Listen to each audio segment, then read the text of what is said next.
Hey, what's up? This is 36 Drew coming to you, N3O Clan representing with some live commentary on matches between Ryan, MANCL, aka the Waterboy, versus Flooky.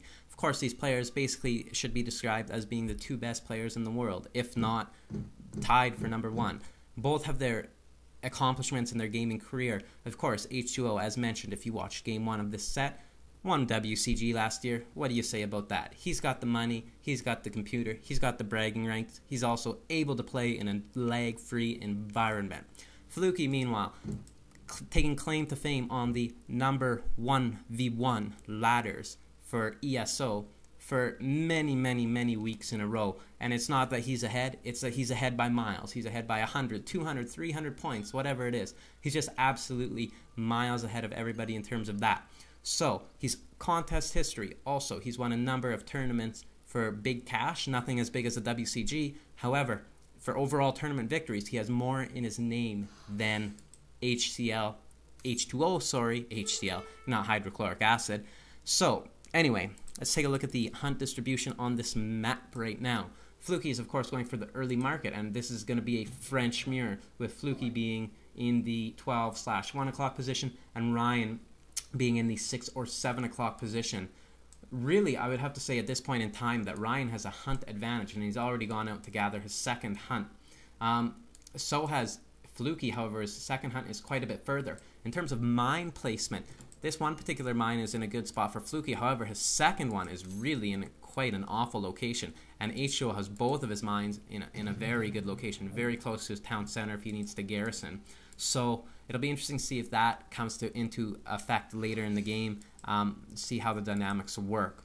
Meanwhile, of course, Flooky's going for early hunting dogs right here, and H2O is undoubtedly going to be doing the same. He can research at any second here. He has the resources, and ideally he wants to get those villagers off of that wood right now to minimize the amount of excess wood that he's going to be gathering, because you only need 50. This great game, of course, is played via Hamachi. That's why _H2O, aka the Waterboy, has his tag a little bit different, as in Ryan, MANCL. I'm not sure if that's his last name or what the story is behind that tag. Maybe he can chime in on the discussion boards and let us know about that. There you see Flooky doing something really quite humorous, using his CDB in between his gathering to shoot at a treasure guardian. And Flooky right there is going to pick up 70 experience treasure. Meanwhile, if we take a look at them, both of them have gathered their beavers around their base. And Flooky has also gathered an 80 food treasure, which of course we just saw. So right here it looks like H2O will pick up a 60 XP treasure. And I'm kind of wondering why he's got so many villagers on wood right here. This is really quite interesting to me. We're going to see what's going to happen here. Let's look. Oh, he needed to buy, pardon me, he needed to actually gather 100 wood so that he would be able to get the house rather than do the hunting dogs. I'd missed out in the earlier stages of the game. And Flooky, basically they have the same build order right now. They're both popped at 12/10, and they both have their houses being built. So really that's going to be insignificant in terms of balance and in terms of how it's going to affect this matchup. Really, right now they're matching each other par for par. Let's turn on the Fog of War right here and take a look at the scouting. So, oh boy, this is going to be huge if Ryan loses his scout. And yeah, he's going to lose the scout early on, I think. Oh, but his explorer is able to come over. Oh, and meanwhile, Flooky's explorer is too far away to really be able to get here in time. The scout, of course, is a huge advantage for French, and he's going to get him into melee mode. And, ooh, 2 HP, 2 HP. Is he going to get away? He gets away. Oh, but his CDB shoots him from the 2 HP. Oh, meanwhile, I think Flooky is going to lose his. Both of their scouts are going to just be decimated early on. Possibly. Just needs to get one more hit. 2 HP, 2 HP. Boom. Wow, both French players lose their scout early on in the game. You don't usually see that sort of thing happening. And Flooky's got his villager way out here, going for a third hunt. Interesting choice of hunts to go for. There's a couple of smaller ones that are closer, but really 3 deer, those aren't too significant. He's going to have to start bringing in this one, and he's only heard it at once because you can see only the 1 HP has gone on the buffalo. So, panning back to H2O's site, and you can see that, why does he have 16 villagers in queue? I bet you he's going to cancel those. That's a little bit weird. However, I guess we'll see. Flooky, meanwhile, is off somewhere gathering settler treasure, that's going to be definitely something very advantageous to him. Basically, at this point in the game, when you have 16 villager pot, 14 villager pot, or it would be 16 with a traditional Euro, you're going to end up having, and there Flooky ends up losing his Explorer. It's going to be the same as basically almost economic theory. You're going to have an extra 8 or 7%, and then of course Ryan ends up cancelling his 2 extra villagers in queue, and he's bringing in these herds. You can see he's herded those 2 twice, plus he shot 1 dead. That's really exactly what he needs to be doing, and he's going to get his second herd in order there. He's got 5 on food. It suggests to me that he's probably going to go with the typical build order. He's going to have 125 extra wood. He's also going to have placer mines researched, and also he's going to be able to research steel traps as soon as you're done upgrading. And really, the French then end up having the 30% to gathering upgrade. Of course, with Fan Patch 1.2, that's going to be slightly addressed, possibly with CDBs costing an extra 5 food, and also with their shipment bonus being nerfed just slightly or possibly removed altogether. It's only 5%, however that 5% is really quite huge in the sense that they're able to get usually hunting dogs and the gang saw upgrade really almost before they have clicked the age up button to go to age 2. So also one of the things is your 3 villager shipment is able to come in just that much quicker, and you're able to gather early resources, again just with a slight advantage here.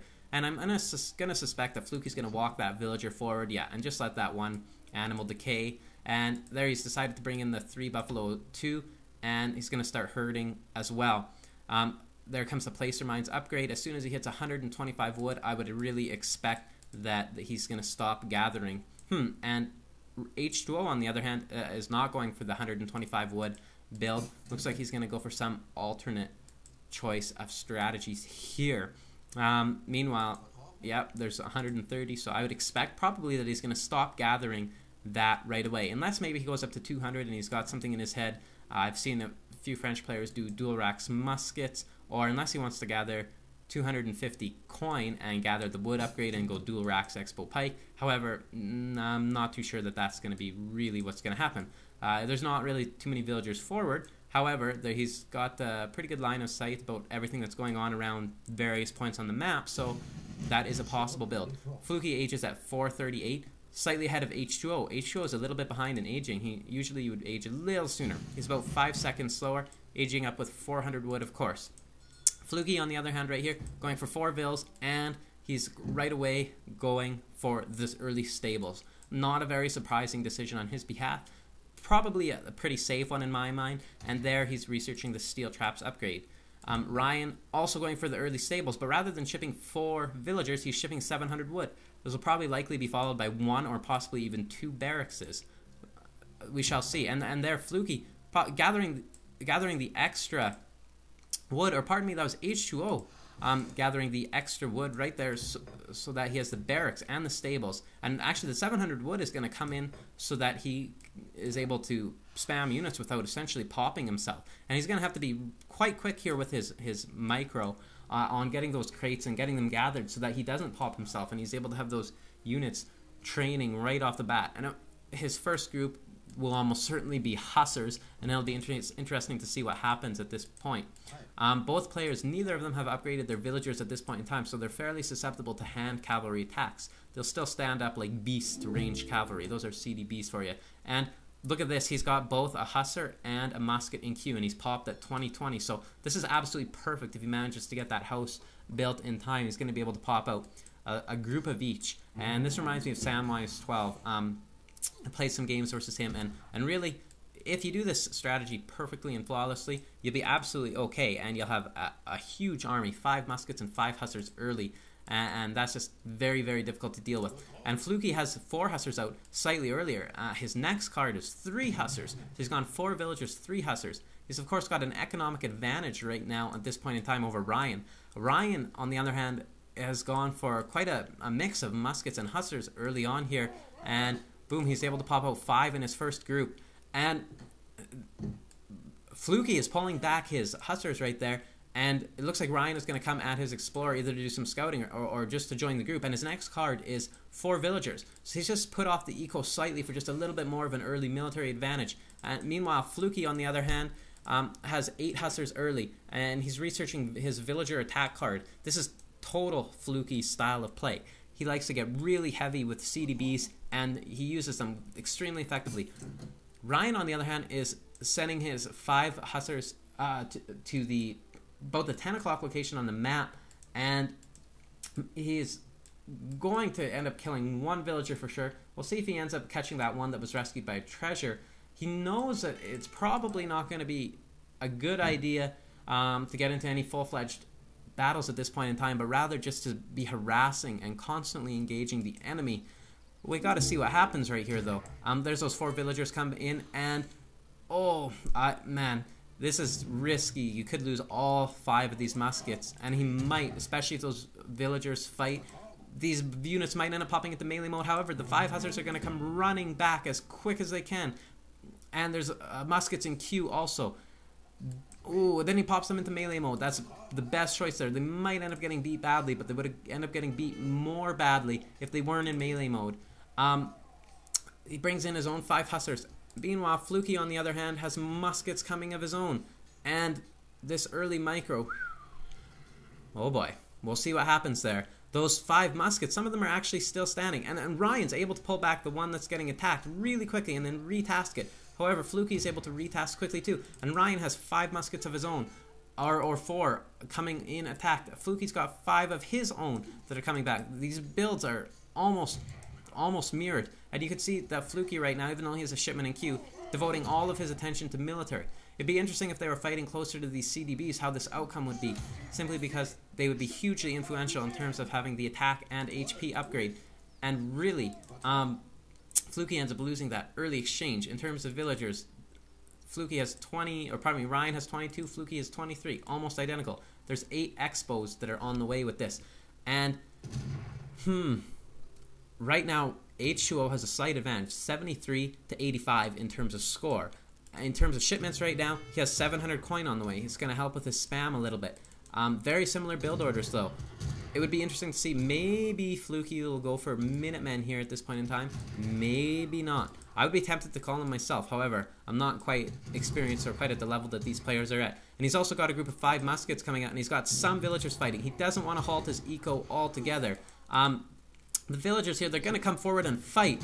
Oh, and they're not able to shoot just yet. And really, that hussar needs to fall, because if there's any unit that's going to really mess this up, it's going to be the hussars. And we can look for possibly to see either more villagers showing the fight, or hopefully that 8 expo shipment will end up being quite influential soon. The 700 coin is going to end up arriving at H2O's base. Meanwhile, his herds are in pretty good location, and he's got tons of resources to end up gathering off of.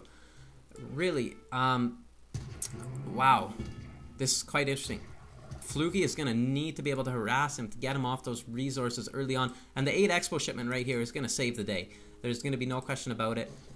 Take a look at the hit points. Some of those muskets are damaged.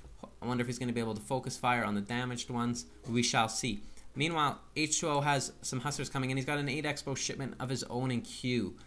This is just straight up awesome French gameplay. Really, each player is doing exactly what they need to do here. The only difference right now is that Flooky, his hunts, it's going to be tough for him. H2O, on the other hand, has got, seriously, like 10k, 11k, maybe 12k worth of food that's easily accessible right in his base. I'm going to look for Flooky to possibly send out a villager to gather another hunt that's in a faraway location. And Ensemble Studios or Robot Entertainment or whoever it is that's under the job of managing this sort of thing, this sort of balance needs to be looked at and thought about and considered greatly, because the starting hunts were different. However, there goes Flooky with a group of hussars, and this is going to be interesting. He's going to probably use his Explorer as a bit of a meat shield to draw the fire of some of those units. However, he has absolutely almost no anti-cav there. Not nearly as much as I think he's going to need if Ryan has any hussars at all. However, he doesn't at this point in time, so we shall see. And there he's sending the 700 coin of his own. Oh, and he may be able to, he might be able to pin an 8 expo shipment with those cav. We shall see. Meanwhile, he did lose his Explorer down there, and H2O is just continuing to gather undisturbed off of his hunts.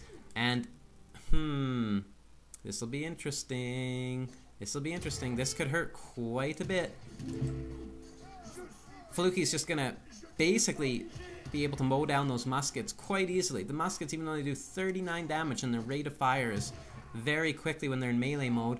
Uh-oh, but he's going to need to pull back quickly because here comes, H2O with a huge mass. And I don't know that there's going to be enough anti-cav to deal with this. Flooky is probably going to be resorting to fighting with his villagers again like he does. However, he's only got just a couple of muskets right there, and he just had one in that last batch that came out. Meanwhile, Ryan has them both in queue, and he's got a big excess of resources that are being stockpiled. Whew. Meanwhile, Ryan's got a shipment in queue. Flooky has got a batch of hustlers that are about to pop out. However, I'd have to say that H2O has a big advantage right here. He's not even having to really manage his economy that much. Meanwhile, Flooky is being kept off of the resources. So we shall see what's going to end up happening here. And huge exchange up here. Flooky's deciding to fight with his villagers. This is going to be... And he manages to pull back the one that's being hit with just 11 HP. Simply amazing micro. Meanwhile, the other villagers, which are basically full HP, are coming into attack. And, we have another batch of hussars joining the battle. Man. Oh, man, oh, man, oh, man. This is going to be really interesting to see, of course, with those villagers dealing 11 ranged attack. And there not being a ton of anti-cav in here. This could be absolutely devastating. Oh, boy. We'll see who ends up standing tall. There come the Minutemen. Finally, they're going to get popped. And I don't know who's going to win this exchange. It's going to be really close. And we have some more muskets coming to the forefront to deal with this attack. Both players paying full attention to this and not worrying too much about the macro and other things like that. Meanwhile, those Expos are going to get to melee. That just seems to be absolutely devastating. Of course, he's going to continue to fight with his villagers. And there's his Minutemen. And he's got a group of muskets coming out. He's going to have 5 hussars that are going to come out right away too. And H2O decides to run. Score-wise, he does have an advantage for the moment in time. 92 to 78. And really, for early game, that is a pretty good-sized advantage. That is in a neighborhood of 16 to 17%. Flooky, on the other hand, is running out of hunts. And really, this location right here, I think, is where he's going to have to expand to. His other location right there, he just is not able to get anywhere near. So, he's shipping 700 wood now. H2O, on the other hand, is shipping cavalry HP, deciding to stop with the crate spam and the early military spam and decide to beef up his units a little bit. And Flooky, or pardon me, Ryan has got both cav upgrades. This is going to be really difficult for Flooky to deal with here. So let's take a look right here. And, this is quite interesting. Flooky is going to attempt to raid. His score disadvantage at this point is 12 points, which works out to be exactly 12%. And if those villagers end up getting attacked right there, let's take a look at Flooky's line of sight. It's going to be absolutely devastating because really there's going to be absolutely no chance. Right now the odds are not in his favor. However, if those military units walk in and they just creep through his line of sight, let's take a look at Ryan's. This is probably going to be GG. This is going to be absolutely huge in terms of devastation. Unless, I can see down here in the bottom of the mini-map, unless we get an equally vicious raid by Flooky that just decimates... Oh boy. 1, 2, 3. We're going to see probably a 4th villager. He lost 3 vills right there. Meanwhile, let's take off the view lock and the fog of war. I don't believe that Flooky was able to really get anything from Ryan's economy there. He managed to put a few units in the town center. However, doesn't look like there was really too much significant damage to be done at that point in time. He's going to decide to put up an outpost, which maybe that would have been a decision that would have been better to make earlier in the game. However, we'll see. The score has evened out quite a bit here. Let's take a look back. Ryan, interesting. Flooky pushing forward with his villagers here. I just absolutely love seeing CDB fights. Interesting to see when people fight with their economy. Reminds me of StarCraft when, there's no such thing as garrisoning villagers or SCVs or drones or whatever it is that they're called. And here we have a huge exchange. This is going to be hugely influential. And it looks like, actually, Flooky has a bit of an advantage here. However, there's another group of hustlers coming to join the fight. And Flooky somehow managed to shift all of his economy to the other side of the map. However, H2O has even more units coming to join the fight here. Another group of muskets, and we have a huge number of villagers that are fighting right here. 17 villagers on the screen, all shooting and all firing. However, there's 6 muskets along with 2 expos and 2 minutemen.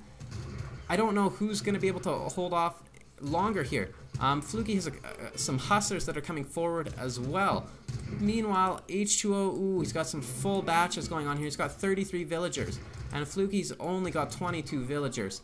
I don't know that Flooky can recover with his economy being hurt so badly. This would take some hero stuff, as a wise man once said. And really, oh boy. Flooky's spam at this point has almost come to a dead stop. And H2O spam, he's got full groups of hustlers as well as constant villager production. And really, he's probably going to end up going to scout, take a look at different parts of the map, find out what is going on. He's sending Economy Theory as his next card. Again, he's just rolling full speed ahead. 19 villagers on food and 14 on gold. Meanwhile, Flooky only has 12 villagers gathering and only 20 in total. This essentially here is going to be GG. Really, Flooky here is down by 30% in score, and 30% at this point in the game is huge. Later in the game, if the score is like 390 to 300, you can deal with it much better than early in the game, the score being 90 to 60. So, man, this is simply amazing gameplay by both of these players. It could have gone anyone's way at either point in the game. Both players performed extremely well. Had Flooky had slightly better hunts, perhaps this game could have gone a different way. However, kudos to both players for playing extremely well. GG, well done. And as we can see here, really, Ryan didn't have to do a whole lot in terms of going out to get these far extravagant hunts. However, near the later parts of the game, he ended up having some eco that was quite exposed that if Flooky was able to take advantage of, which he so often does, would have been hugely influential. Let's take a look at the post-game graphs.